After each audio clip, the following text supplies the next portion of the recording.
Hi there, I'm Martha Van Dam, and this is Living Beyond. And today we are on our final video number 7 in the series, Living Beyond Betrayal, where we've been talking about helpful hints in helping you to learn how to heal beyond when there's been betrayal in your relationship. And so today's topic is going to be learning to let go. And of course, you're going to wonder right away, what do I let go of? And one of the things I absolutely am not going to tell you is that in some way or another you need to forget this happened. That would be ridiculous. That's not what I'm saying. In fact, I don't ever want you to forget this has happened.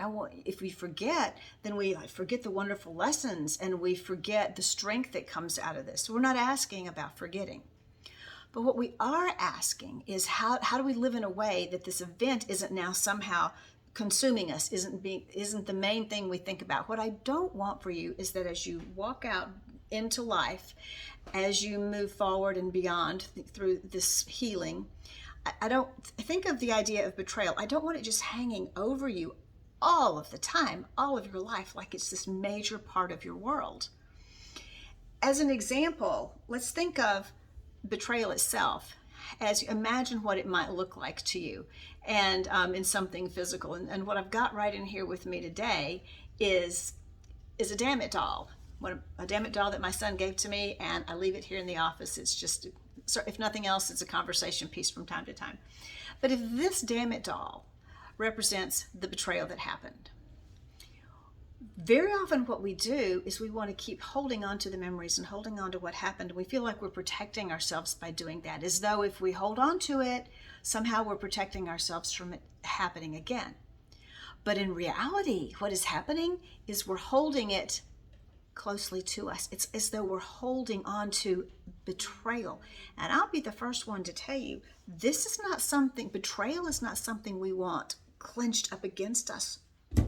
We want it as far away from us as possible. We don't want betrayal to be a piece of what our lives look like. We do want the lessons to remain, but we don't want betrayal itself to be what we hold on to. That will not help us to be healthy. It will not help our relationships to be healthy. So what do I mean by let go? I want to give you some thoughts on this. One of the ideas that I want you to think of is look back to the process of the healing that you've done so far.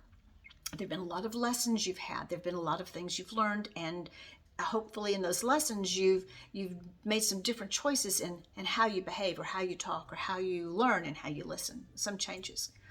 Well, as you've worked through things, you come to a point where an awful lot of people will feel like, I'm just tired of thinking about betrayal all the time. I'm tired of this feeling like it's running my life. And so as we come to this place, what I'm saying is it's healthy and it's good for you to reach this point where you say, you know what? It happened.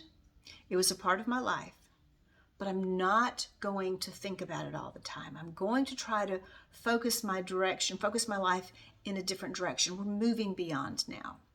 And here's what that looks like. It looks like making some changes in your thinking.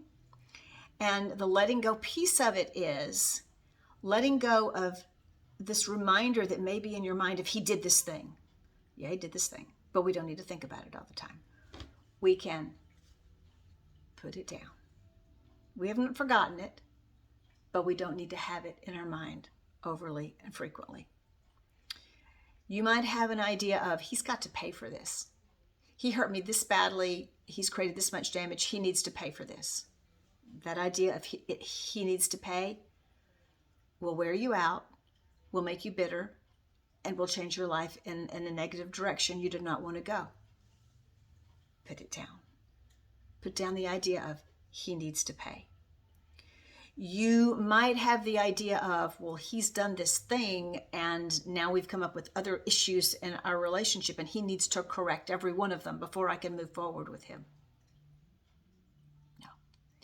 He's human, you're human. You weren't perfect when you came into the relationship. You won't be perfect at the end of time. We have to let go of the idea of he's got to get everything right, because he doesn't, and he won't, and you won't either, and I won't either. We're never going to get it all right. We put down the expectation that he's got to get it all right now because I deserve this because of what he did. No, put it down. The idea of, and this one can be very difficult to deal with. This is the last one I'm going to give you, but the idea, and this is actually about how you're seeing yourself, not about how you're seeing him. But the idea of, I'm the good one. I haven't done this thing. Look what I've dealt with. I'm the good one. Put it down. Because if you're going to move forward in your relationship, you cannot see somebody as good and somebody as bad.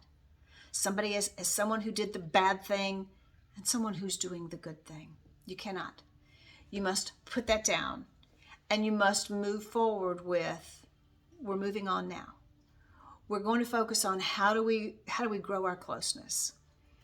How do I move forward when there are quirks and little bits of this person that I've been reminded I don't like, but it's part of being human.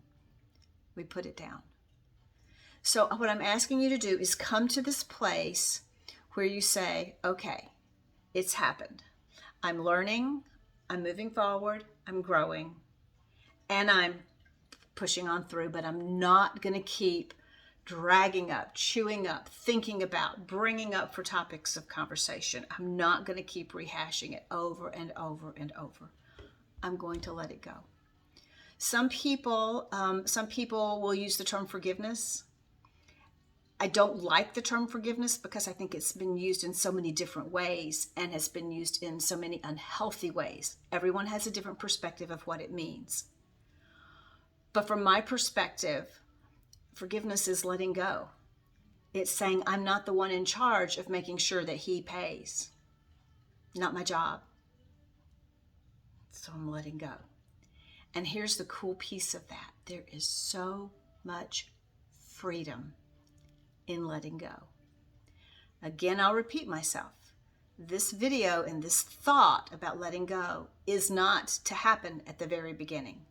At the very beginning, you need to know what has happened to you. You need to think about it. You need to allow there to be healing. You need to work through that. We do not want to put it down when there's still lots of healing that needs to happen. But when you have begun, you've been working through for a while, then after a while, you will come to a place where it's best to decide, to recognize I've got to decide between two things. Either I keep living in this perspective of this thing has happened to me, I need to focus on it, I need to pay attention to it, or I can move forward. And I know that it happened to me, but it doesn't need to be the thing I focus on with so much energy. And that's where eventually you want to be. You want to say, this thing that happened was painful. This thing that happened was wrong. This thing that happened did an immense amount of damage.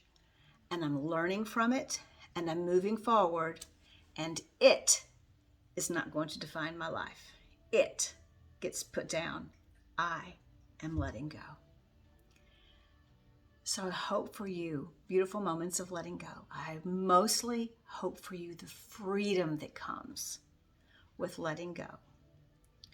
Oh, and I also will add as a caveat, if you are in a relationship with someone who is not safe for you, someone who is continuing to be at risk for you, someone who is a danger for you, now's not the time to let go. You don't let go until you're safe. But when you're safe, put it down. Thanks, and I hope that you have beautiful moments in your day, and if they don't come naturally, I hope that you make them. Have a wonderful evening, and bye-bye.